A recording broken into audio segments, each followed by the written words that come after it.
Hey everyone, it's Andy Kushner, host of The Wedding Biz, in which I conduct in-depth and revealing interviews of icons and those who I feel are the next generation icons of the weddings and event industry.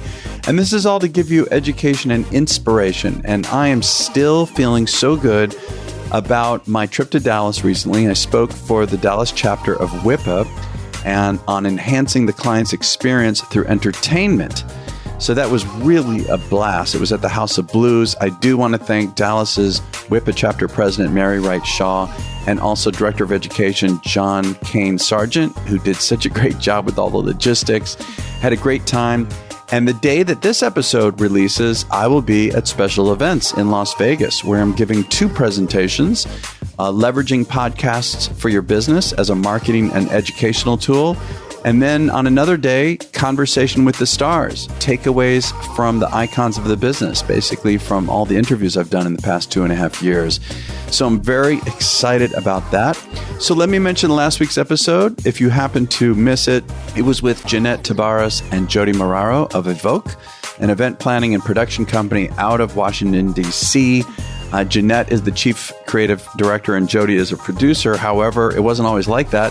It's a really interesting episode to listen to because Jody founded the company and hired Jeanette, who eventually became a producer. And then later, Jeanette bought out the company. And so their roles reversed. And it's a really interesting conversation because they're both individually more successful as well as the company. And we talked all about their process. So today's guest, without further ado, is Sonal Shah, a premier South Asian event planner based in New York City, working all over the world. And she does the most elaborate, over-the-top weddings. The medium size has 400 to 500 guests. That's medium. She works with both Hollywood and Bollywood stars. She's got a book out called The Complete Guide to Planning the Perfect South Asian Wedding, which was published back at the end of 2013. This is a wonderful conversation. I love talking to Sonal. So enjoy my conversation with Sonal Shah. Sonal, it is so good to finally see you. We've been trying to make this happen for a long time. I know. I'm so happy you're here. I'm glad it's all working out. Yeah, and we've known each other for a while, and here to see you in New York City is really fun. But, you know, it's interesting, in spite of knowing you for a few years, I don't know where did you grow up? Oh, I was born in India and in Mumbai, and I moved to the States. I have a cold, so I apologize for my voice. I moved to the States when I was 8. And grew up in Ohio, decided to move to Arizona. Can I stop for a minute? Why did your parents move you when you were 8? What was that all about? I think that, they were immigrant parents, is like looking to leave a country and start fresh in the land of opportunities. And what did they do when they came here? My parents, they started working for someone's hotel, and then they eventually saved up enough money to buy their own small hotel in Ohio in a very small town. So I grew up in a very rural area, believe it or not. Oh, I'm surprised. Yes. But I'm also thinking, if that's how you grew up, then you were familiar with hospitality. Correct. And also parents who were entrepreneurial. Well, I mean, I went to school for hospitality management, and part of the reason was because of my parents. I always wanted to kind of be in my parents' business, help their businesses. But then I just realized after working, 15 some odd years in the hospitality industry, that I wanted to have a connection, but I also didn't want to just work for like a hotel brand. Yeah. And that's what kind of prompted me to start my own company. Well, how many years? Well, what happened? So after school, what was the first job? I graduated from the Ohio State University, as we like to call ourselves, the Buckeyes. I had a degree in hospitality management, another degree in finance, another degree in Spanish. So I really wanted to move someplace where I could use my Spanish. And so I wanted to live someplace warm because Columbus, Ohio is like the second cloudiest city. I don't know if you knew that. I didn't know that, but... Yeah, it's the second cloudiest city behind Seattle, Washington. Oh, geez. And everybody's like semi-depressed, semi-overweight, semi-everything. Yeah. And after living there for, since I was 8 and then going to Ohio State for 4 years, I just really wanted to move someplace which was warm and sunny, and I didn't want California. So Why at the time... Why not California? I don't know. I just something about it. I just didn't fit the California personality. Yeah. I'm not as laid back. I don't know. I think part of my personality is that I'm not so laid back.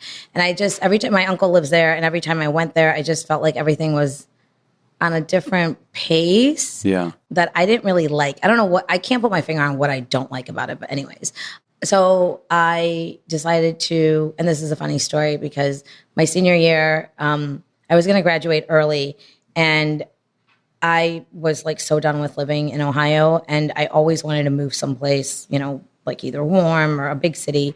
And that day I opened up the USA Today and I told my roommate, I'm going to move to the hottest place in the country.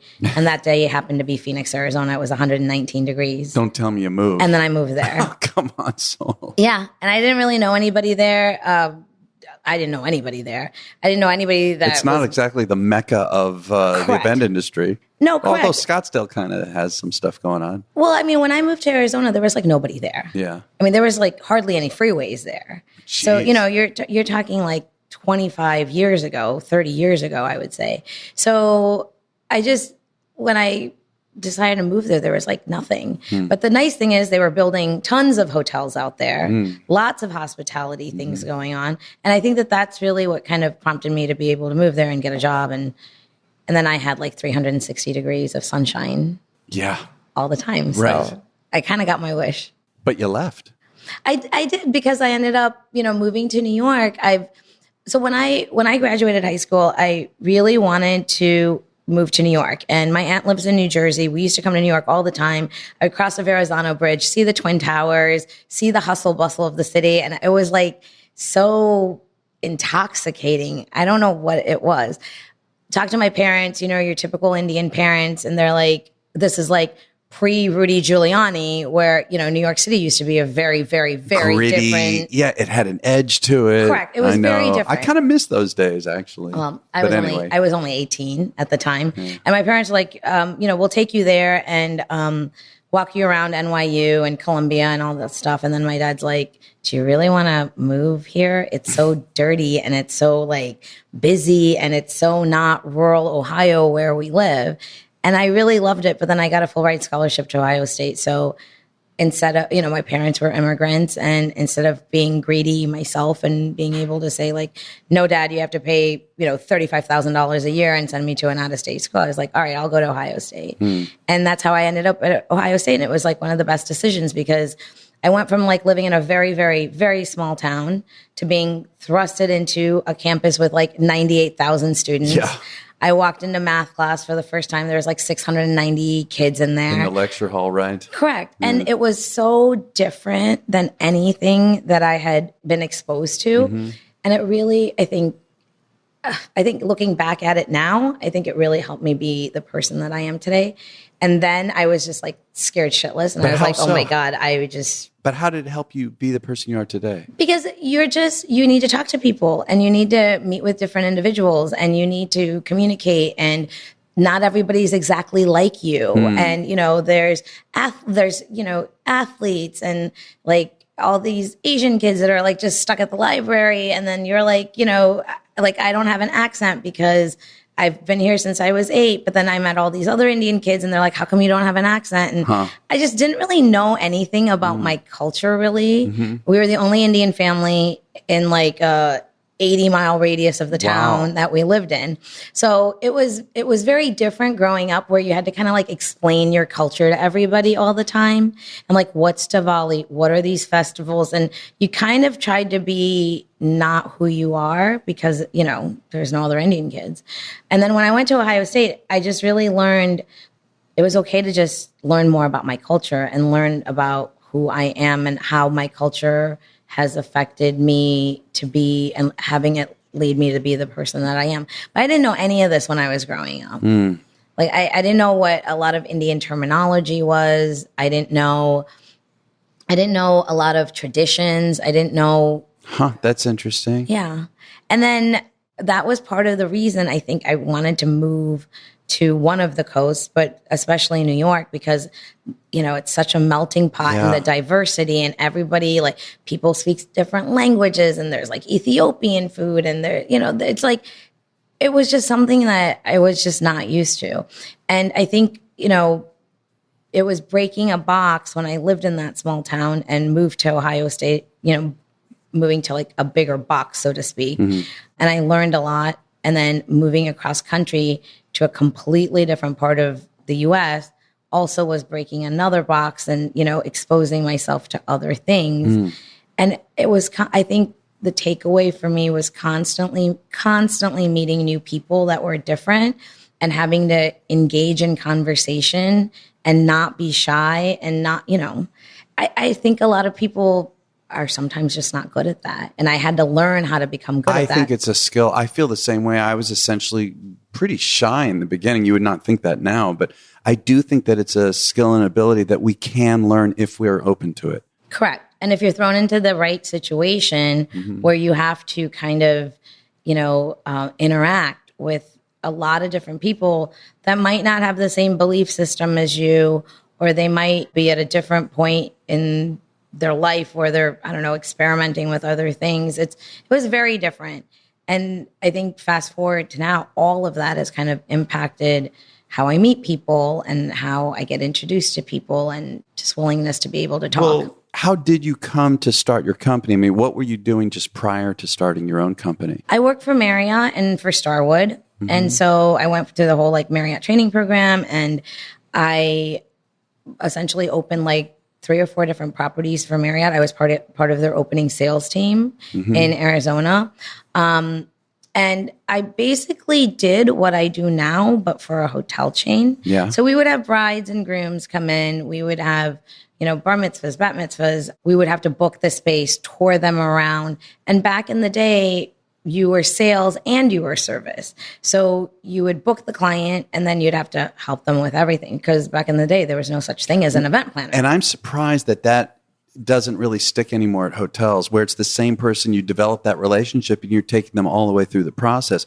I mean, they start the relationship, sell it, then they hand them off to... Correct. And it happens all the time. Department. And again, when I was in the hospitality industry, it's like, you were there to do the site. You would walk them around. You would get to know them. You do their contract. You help them sell, sell the contract. So the customer's needs, but you also know the property's needs. Yeah. And you have to be like that middle transition person that can make it all happen. But then you're also there for their big day and making sure all the details are done. And, you are the bridal attendant. You are, because all those jobs weren't so segmented before. Well, so when you then decided to start your own company, how did you make that leap? Because that's a leap. I mean, you're in the corporate world, Marriott, you're getting a salary, exactly, how did you make that? I moved to New York and I was working in the hospitality industry. I was not getting the kind of, because I worked for luxury properties, so luxury brands. And when I moved to New York, I wasn't finding any brands that would hire me that are hotel companies that were in the luxury market. So, I mean, when you're used to selling luxury and dealing with a certain type of clientele, and now you're going budget to a budget property, these are 2 vastly different things. And I was really struggling when I moved here to kind of figure out, how do I get into the luxury hotel segment? Yeah. And it just wasn't possible. You have to know someone who knows someone who knows someone. And just having an impressive resume or, great grades and, I graduated, it just didn't make a difference because it's New York and you had to know someone. And so I finally got a job where I was at a very boutique property on the Upper East Side.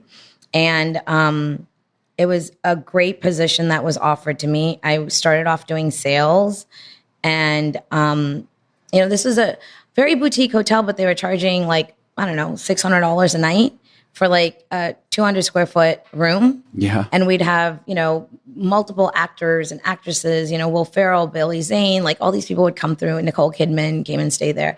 And it was really, I kind of felt like it was a step in the luxury direction. Yeah, sure. And being able to sell it. But again, I am not from here, so I didn't really know the whole Upper East Side market. I had to take a year and a half to kind of learn it. And from that point, I got offered another position where I was paid a lot more, and I had to basically fire everybody at the hotel. So my job was, hey, you're a smart, tough cookie. we need you to come in and clean house and basically fire people who've had their jobs for like 35 years. And it was a very, very, very painful year. I mean, people were threatening me. They were like, no, seriously, we're going to blow up your car. We're going to do this. Jeez. I was like, oh my God, what the hell did I just get myself into? And then after firing and rehiring and doing all that, that company fired me. Oh, how ironic. Correct. So, sometimes you kind of fall into the things that you are meant to go into. Yeah. So at that point in time, I was actually riding the bus back to Queens every day. And on the bus, I was like thinking one day, and I'm like, wow, there's like this huge Indian community, and there's like so many Indian weddings nationwide, not just in New York City. And there's like nobody that helps them be organized. Yeah. And my parents have a ton of Indian friends, and some of them are doctors and lawyers. We'd go to these horrendous weddings where that they spent a lot of money, but they were just like completely like a shit show. There's like no organization, there's empty tables, the food's not ready, the bride's not ready. Yeah. Like you're just like, what is going on? And I'm a very punctual person in the frame that like if someone tells me, oh, ceremony's at 4, I'm there at like 3:55 and I'm ready to see the bride walk down there. And you're not used, like I just don't like to have my time wasted. And so on one of these bus rides one night back to Queens, I was like, oh, this would be like a great business. I started researching it. There really wasn't any South Asian wedding planners in the country. And I was like, okay, maybe there's like some sort of a market for this. Did my research, was kind of scared to start out, and then I got fired from my job. So I had all the savings and I had no job. And I've never really been fired from anything in my entire life. What did that feel like? Oh, I felt like shit. I was like, this is crazy. It was one of those things where it's like, I just felt like I'd kind of been defeated, and I didn't come to New York to have the city kind of defeat me. Yes. And it was one of those things where I was like, oh, I can't believe I just got fired from a job. Cause I'm like a very, very like type A, excel at everything in life type of person. So yeah, it felt like crap. But again, I kind of sat around for a week, and I'm like, all right, let me just start doing some research. And then let me start figuring out like, what are the publications and what's like, ads and TV. We had no social media back then. That's right. There's like no Facebook, there's no Instagram, there's no Twitter, That's there's no nothing. Yeah, even harder to break in. Of course, but the thing that I've learned from school and being at brands like Marriott or Starwood is you need to advertise and you need to get the word out there, and this is how you can do it. And luckily I had I had a substantial amount of savings that I basically dumped into my company, like year 1, year 2, year 3. In promoting, advertising, advertising and promoting like basically I researched every single Indian newspaper out there. I researched every place that you could potentially put a TV ad. And then I when I went home to Arizona, I'd be like, okay, what are mom and dad watching? Oh, they're watching B for You, or they're watching ZTV. Okay, I should take ads out on this. This stuff is expensive. It's not cheap. Yeah. And it's not for the faint of heart. And I really was like, okay, and I think that the thing that was hard was, even though I kind of had like this whole idea of starting this in my head and on paper, kind of a business plan. Back in the day, like everybody that I knew was like, okay, so when are you going to get a real job? I'm like, this is my real job. Yeah. They're like, no, this is, your wedding planning. That's like, it's just like fun. So when are you going to get a real job? Like, I think you should get a real job. And I was like, no, this is like, I really want to do this. But there was nobody really doing it. It wasn't the way that it is today, where everybody kind of woke up and realized, oh, I really need an event planner. Whether you're spending $50,000, $100,000, $200,000, $1 million, $2 million, it was a luxury thing for your wedding. And it took a lot in the beginning to try and get people to realize that this was something that was just as important as a photographer, yes, or a band or a DJ, because you can't organize. I don't care how type A you are, you can't be type A on your wedding. Like you're supposed to enjoy yourself. You gotta let go. You gotta let go. And So that's where it all stemmed from. So you got your first client. How did you get your first client? She was a beautiful, beautiful Pakistani bride, and she saw me in a newspaper ad. So it worked. All right, good. And I had no office back then, so I met her at a hotel in Queens, and I did everything. We planned the wedding, venue. I was like, okay, it was all relatively new. Yeah. You were telling me before we hit the record button that you really don't do decor. You don't design. You're planning. Correct. I mean, I think that everybody has a segmented job when it comes to a wedding. So the caterer does the food, the florist does the flowers and decor. You know, the DJ plays the music, the band's the music, the maitre d' is, kind of spearheading what's happening at the venue.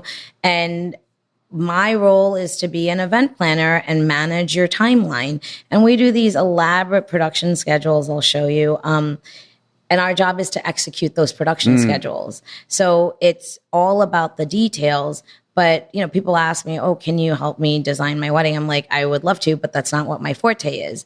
And I do dabble in design, but that doesn't mean that I'm not the person who gets up on a ladder and is putting stuff together and, all of that. You're not doing the renderings and all of that stuff. We put teams of people together. See, that right there is a skill. Correct. And it is. And I think people always ask me, what's the secret to my success? And the secret is the teams that we put together are top notch. And I think when you have top notch people that you work with and you have like a ringleader, which would be me, I guess, kind of wrangling in all these people, and they're also professional, I think we all just march to the beat of the same tune, and it really works. And that's what I feel like the secret is. Well, what is your process though? Because I'm still thinking initially, someone who's really skilled at putting together teams, it's like a chemistry, equation, or, okay, this can go with this. And if we bring this person in, then together it's going to be this. I mean, what is your process to come to that point of knowing this is the team I'm putting together for this particular client? I think it's about knowing the client. It's about knowing the client. It's about knowing the couple or their parents, because, in South Asian weddings, there's multitude of people that are involved. So sometimes mom and dad want something different. The groom's parents want something different. The bride and groom want something different. And I'm a little bit like, okay, let's focus and let's come to some agreement on what is our You're end like goal. A mediator too, it sounds like. We I can't imagine what you witness.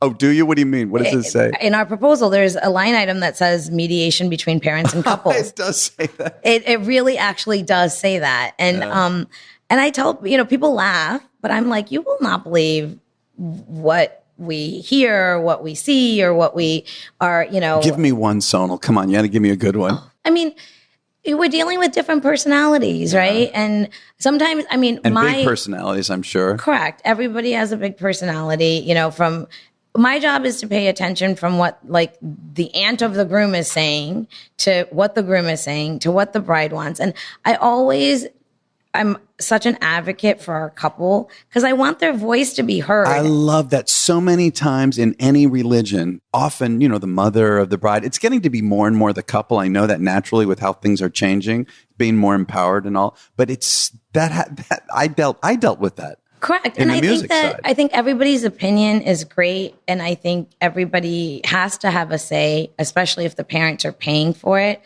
But at the end of the day, I really want this to be something that's very reflective of the couple. Yeah.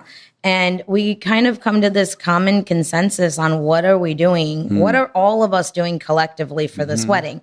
And once I understand that, it's really easy for me to put the right people together. Is it just an intuitive thing for you? It is. After this many years, it's 17 years, it is an intuitive thing. But I think it also has to do with making sure that I trust my vendors. The vendor, my confidence in my vendors is unshakable. And I think that's when the right people come together, because when we interview vendors and when, if there's we get 50 requests from people all over. I'm a photographer in Chennai. I'm a photographer in Budapest. I'm a photographer here. okay, great. So I look at your work. I, have some calls with you. We FaceTime, we interview these people. And so it's not just that we're, using the same people over and over and over. It's just the fact that we want to find the new talent, but we also want the new talent to understand what our couple and what weddings we do and have, have a moment of understanding where weddings are going and where our weddings are going. Are you speaking in a general sense or per each couple? Per each couple. Yeah, okay. And so when I interview someone for a new potential vendor, be it photographer, a DJ, I'm already meeting you and kind of, okay, are they the right fit for this couple? Is this what about this? What about, because we want to enhance their event. And sometimes they don't know about these people. So when I meet with someone, when I meet with a new vendor, our couples don't know about these people, but it also is interviewing them to a point where I can kind of fit this person with this couple and know that they're the right fit. And you're talking about not so much the exact talent that they have to be talented, but personality you're talking about? Of course, it's personality. It's, some of our brides are very type A. Some of them are a little bit more like, oh, it doesn't really matter, Sonal. Some of them are like, okay, I just want to get married. I don't really care. Some of them are like, I don't know, I can let my mom decide. So it's about fitting the vendor's personality with our client and making sure that this all goes together. But then also the fact that their work is incredible and it's stuff that people haven't seen before. That's really important to me. I don't know what it is. I don't want things to be cookie cutter. I don't want your wedding to be the same as the next 5 weddings I do. What makes it so special then? And I'm still this firm believer that weddings are very special events, and it's really 2 people who are in love. We're getting married, and this is one of the most elaborate parties you'll ever throw in your life.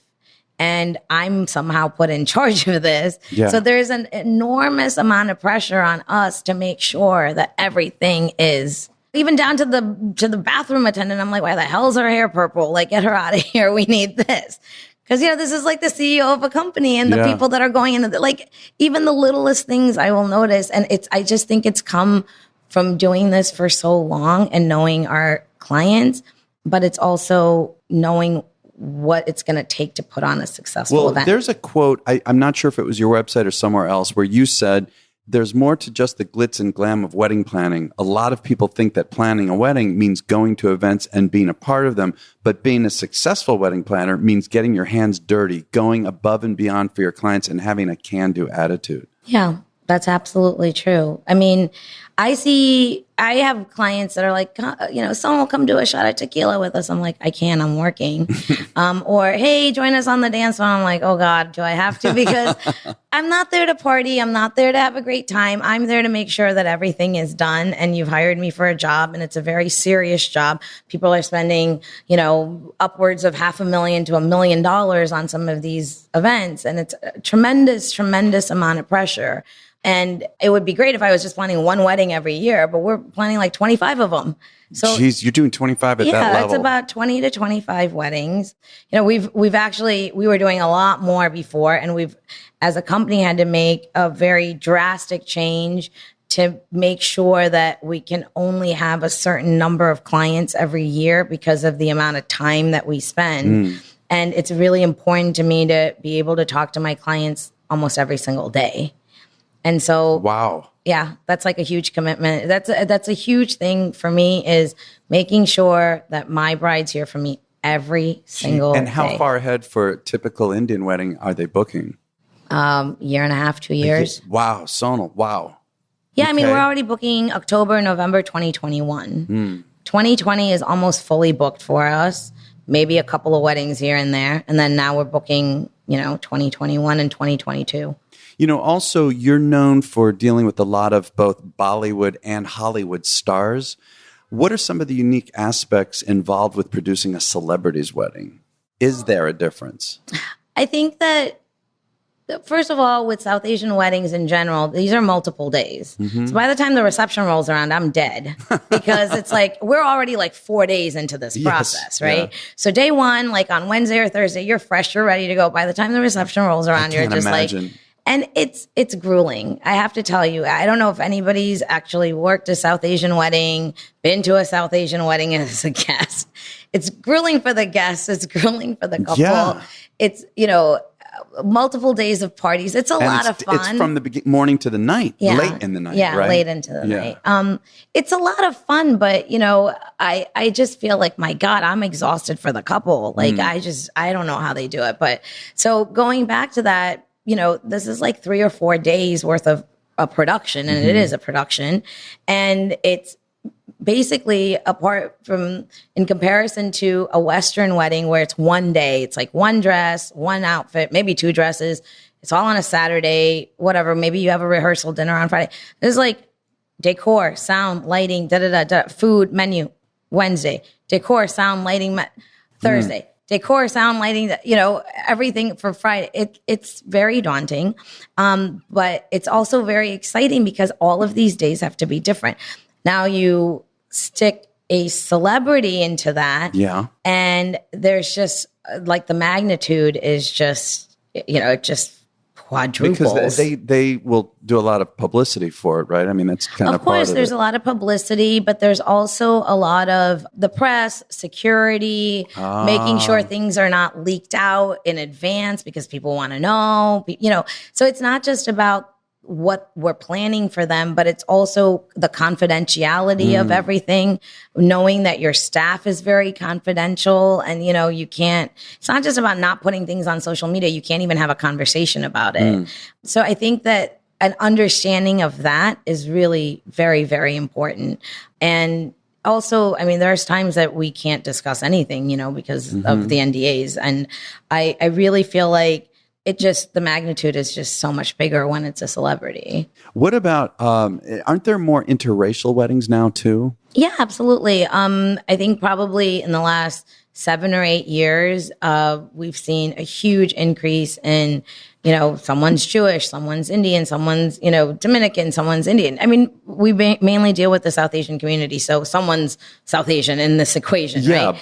But it's representing both cultures, the food, the explanation. I also want to make sure that the other side understands what's happening and is not just like steamrolled over by like the whole Indian culture. Interesting. And that they're made to feel a part of it. So where do they get their outfits? Where do they get their jewelry? What are the traditions? What are the customs? I didn't realize you're going that deep into it. Oh, yeah, of course. Wow. We have to explain it to the other side that's not Indian. But I mean, even to help them with the clothing, it just didn't occur to me. Oh, yeah. Of course. Yeah. Clothing, jewelry, like customs, gift giving. Gift giving is a huge part of our culture. And so. And what do you mean by that, though? You're advising them on? Of course. So let's say that, I have someone that's Jewish and someone that's Indian. The Jewish side of, let's say the groom is Jewish. He's not going to know what is the tradition of the gift giving and what do his parents need to give to the bride and the jewelry. And, all of this is all part of the traditions of marrying someone who is South Asian. So, and they're not, how would they know that? There's no way for you to know that unless you consult with someone on that. I don't know how you're doing any more than like 3 weddings a year. I don't get it. I really rarely sleep at night anymore. No, I'm kidding. It's hard, but I really feel like I have a great team, and I was just going to ask you about the team. I have a great team, and I feel like I have a support system now. Fast forward, 17 years. I feel like I have a support system that's huge that really understands, what it takes to put on a production like this. And I also feel like when a couple gets engaged or, when the parents call me or whatever, someone calls me, I literally do not think they have any idea of what it entails to put on a wedding, especially a multiple day, multiple venue type of, extravaganza. And whether the budget is, they think, oh, my budget is only $100,000. Who cares? It's still $100,000. Like, when was the last time that you spent $100,000 on a weekend? Yeah. And there has to be someone responsible for what's going to happen there. Well, I read somewhere, I mean, you've got weddings that easily go into the 7 figures. I know that. And I don't know what year it was, Sonal, but there was an article about you planning a 7-day extravaganza in New York City. It cost more than $2 million. Highlights included a welcome reception at an Indian fusion restaurant. a major one. I don't know how to say it. Henna ceremony. Yeah. And the pre-wedding dinner with music and dancing, and the ceremony at Broad Street Ballroom, a reception at Cipriani's downtown, where the decor alone was like $650,000, a 38-foot tall centerpieces suspended from the ceiling. Yeah. I mean, my God. These are productions. It's theater, isn't it? It I mean, is. Indian weddings, my understanding about Indian weddings, anything, but especially Indian weddings, is there's a major theatrical element to it. And of course, the love of Bollywood, plays into it, right? I just got to chill because it literally is a theatrical production. And it's so funny. Right when the bride is ready to walk down the aisle and the guests are seated, I turn to my staff and everybody that's lined up and I'm like, places everyone. Yeah. Because it is. Yeah. And we do a rehearsal and we walk everybody through everything, and our production schedules are just insane. We take our jobs extremely seriously. And I think that that's the secret of our success. But yeah, they're theatrical productions. And I have a firm belief that no two weddings of mine should look the same. Yeah. So there's an enormous amount of pressure on our decorators and decor teams and florists that we work with to constantly come up with something that's new. Even if you look around at all of the press, in this room, you won't see two weddings that look exactly alike. And I'm really proud of that. It's much easier to regurgitate someone else's wedding and, be like, oh, you can have this. But it takes a lot more work to be like, okay, what's the entertainment? What's the lighting? What's the LED wall? What's the screen? It's. So can you give maybe a story of a really elaborate production in particular I know you love all your parties. I know it's obvious, but any in particular you could kind of give some detail of? Sure. We did a wedding last January, and this bride really wanted the New York Public Library. Well, the problem with this is the New York Public Library does not allow an outside Indian caterer. So we couldn't do it, and they don't allow smoke or fire. And we have fire, we walk around a fire, and it's very sacred. So I was like, okay, how can we make this work? So we ended up having 4 different events, and it was the New York Public Library, Cipriani, Wall Street, the Pier, and the Plaza. So we kind of took her dad wanted something that was really very, very elegant and something that he was going to be really proud of. And I love this family, by the way. And I've planned other weddings for, their other kids. And I literally was like, okay, because we just planned the other kid's wedding. So I was like, what are we going to do to top that wedding? Yes. And make it feel really special. So we went and we found the best venues in New York City. And, but I really was trying to convince her, okay, this New York Public Library, not going to work. But then I said, you know what, why don't we do a welcome night there? So, their kickoff event was at the New York Public Library. Yeah. It was beautiful. It was gorgeous. Pinch did all of our food, and they are phenomenal geniuses at food. It's crazy. So we gave her what she wanted, and she was happy because that was her first event.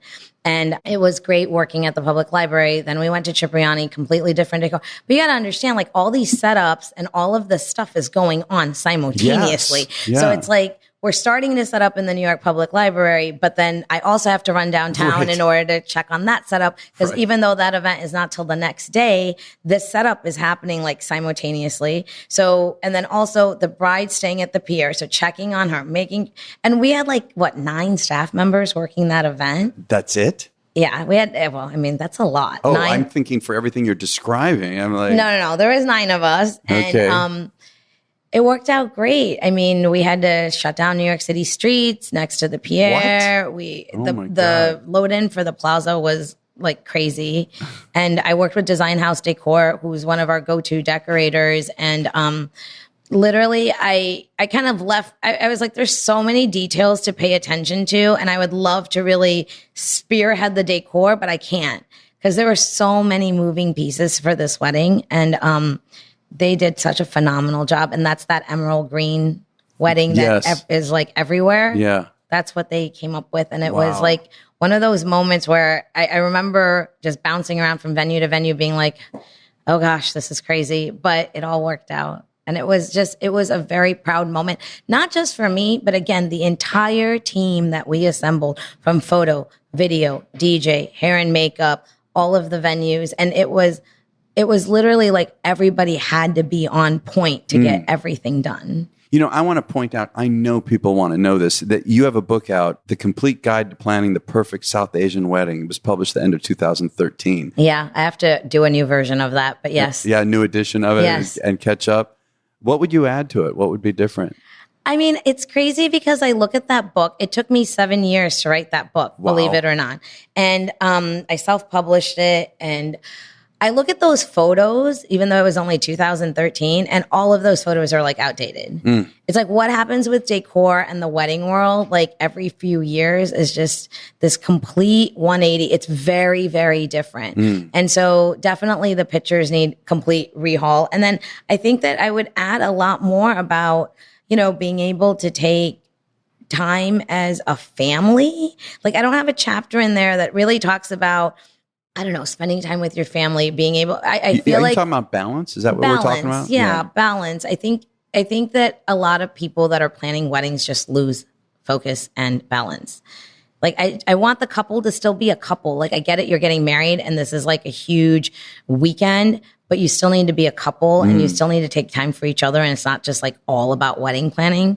Because sometimes we get to the wedding day and I think people are just like, I'm over it. I just want to get married and just be done. And that shouldn't be the feeling.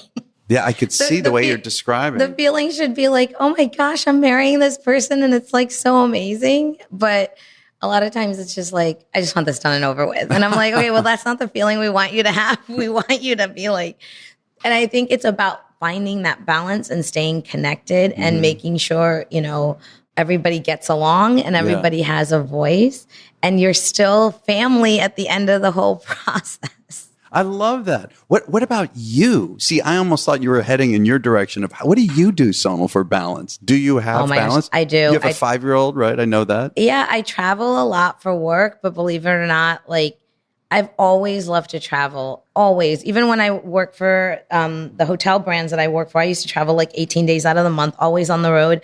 And people ask me all the time, it's so crazy that you live like at airports. But I don't know, believe it or not, I am just so at peace when I travel. I love airports. I love duty-free shopping. I love, you know, I love exploring different places. I have turned into like this, you know, hotel junkie where I love exploring luxury properties and being like, holy crap, this is like, I can't believe this hotel exists, or someone needs to get married here, or, you know, someone needs to experience this. I think that for me, finding balance is really has to do, I find a lot of balance in traveling and connecting with people and meeting people at a lot of the conferences I go to. You know, before we wrap up, I want to ask too, I mean, you're relatively young. And yet I'm not really that young, Andy, but thank you. Well, I would say compared to me, but no, you're relatively young, and yet you've accomplished so much. What else do you want to do? What's left for you to accomplish? What is your dream? I really want to reshape the wedding industry. I really want to reshape the wedding industry where people that are dedicated, you know, rise to the top, and people that can work as team members. Like it's not just about invitations. It's not just about video. It's not just about me. It's how we come together collectively to put together these insane events that we're all really proud of. And you're just happy to be part of the team that makes something that, you know, is a lasting memory for this particular family. Yeah. And I think that that's why we have so many repeat clients, like, you know, other people like in the same family. We've done brothers and sisters and cousins. And because I think that people realize that we really care about what we do, but it's also about that perfectionist in us that all of us are very, very type A. And I think that it helps to kind of move forward in creating these teams. I definitely want to write another book, and I definitely want to do a lot more international weddings. That's the key. I mean, 5 years ago, 10 years ago, people used to go to the Caribbean and Mexico, which is still popular, but I want to take people to like the Swiss Alps and be like, God, let your guests experience this. You want something different and you want something unique. This is it. The environment too. It's the environment. It's what you see in front of you. It's like, experiencing the food in Italy or experiencing, the culture in Spain. And even if it's for like a 4-day celebration, let's go. Let's all be on vacation. Let's all have a great time. Let's celebrate two people coming together, two families coming together. But I think it has a lot more to do with challenging myself to create those teams there and see how we all perform in like that environment. I know we can do it in New York City. I know we can do it in Mexico and the Caribbean. But, we just, we're doing this beautiful wedding in Switzerland. And I have to wake up at like 4 a.m. every morning to talk to these people in Geneva. And it's challenging and it's difficult. And, we booked a wedding in Istanbul. We've done Dubai. That's what I want. I want to expand my horizons and see what vendor base is out there to create like the most magnificent South Asian weddings like on the planet. God, I'm like on the edge of my seat this entire interview, Sonal. I have really enjoyed this. Thank you so much for sharing so much and being on the show. Thank you for having me. This was fun. Yeah. Thank you for listening to my conversation with Sonal Shah. Be sure to check out her website, which is sjsevents.com. Again, sjsevents.com. Her social media handles are the same, SJS Events. And be sure to check out the show notes. It's all there at the website, our website of theweddingbiz.com. And also, please follow us at The Wedding Biz. And would appreciate if you would share this episode with your friends and colleagues. And don't forget to listen to our follow-on segment that comes out with each interview every Wednesday called The Next Level, in which I have a guest co-host. And together we tease out some of the highlights of the interview of the week and help break them down and deliver some specific tactics and tips for you to use to raise your own business to the next level. And I'm happy to say that this week's guest co-host is a real good friend of mine who's also been on the show, wonderful photographer, Andre Mayer. Andre is based out of New York City and Los Angeles, and we have a great conversation about Sonal's interview. So next week's, I want to announce now, very excited to say, it is part 2 with celebrity photographer Jose Villa. That's right, part 2 with Jose Villa. Be sure to tune in next week. And this week's sponsor is Kushner Entertainment, where you can get the most incredible bands, DJs, and music and entertainment acts. And more importantly, they custom curate every single event, the experience for every event. It's very different than just having a band show up and do what they do at every other wedding and event. Every single event is completely custom curated. So check out Kushner Entertainment at kushnerentertainment.com. And we'll catch you next week on The Wedding Biz.